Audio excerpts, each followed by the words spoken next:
রাখালি বনে সঞ্চালন সবুজ চুনে ফুল পিঁধেছি নোলক পরিণত ফুলের গন্ধ চাও যদি নাও হাত পাতো বলে পাহাড় তাহার আহার টুস হাজার হরিণ পাকের ফাঁকে বাকে লাখে মুখ লেখো পাল্লাতে এলেন ফেল পালাম্পা আমার মায়ের গয়না ছেড়ে ঘরকে যেতে চায়।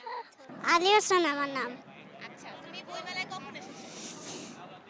হ্যাঁ, আমি এই জায়গায় আসছি প্রথম দিনে। আমি তো গল্পের বই কিনবো, ছোট বই। কি কিনেছো তুমি এবার বইমেলা থেকে?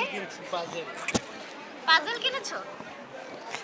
আর বই, দেখি আর বোতল, আর কি কিনেছো? আর ফিল্টার বক্স। তোমার পাজলটা একটু দেখি, আপুকে একটু দাও, দেখাবে। কিছুক্ষণ আগেই এসেছি। বই পড়তে আমার খুব ভালো লাগে। এখন আপাতত আমি খুঁজছি হচ্ছে ইট পাটকেলটা, বাট আপাতত পাওয়া যাচ্ছে না। না, এখনো আমি অনেক খুঁজছি দুইটা বই, কিন্তু পাচ্ছি না। একটা হচ্ছে কাঠগোলাপ আর একটা হচ্ছে ইট পাটকেল। আজকে বইমেলাতে বিশেষ করে আমি অন্তিক মাহমুদের জন্য আসছিলাম, বাট আনফর্চুনেটলি ওকে পাই নাই। বাট ইচ্ছা আছে ওর কয়েকটা বই কিনবো।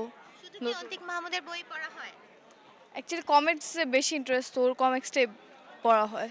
হুমায়ুন আহমেদের বই একটা পড়েছিলাম, যে বইটার নাম মনে নাই। আমাদেরও একই সেম। হ্যাঁ, বই তো কিনেছি, এখন ওরে দেখার জন্যই আসছিলাম মেইনলি।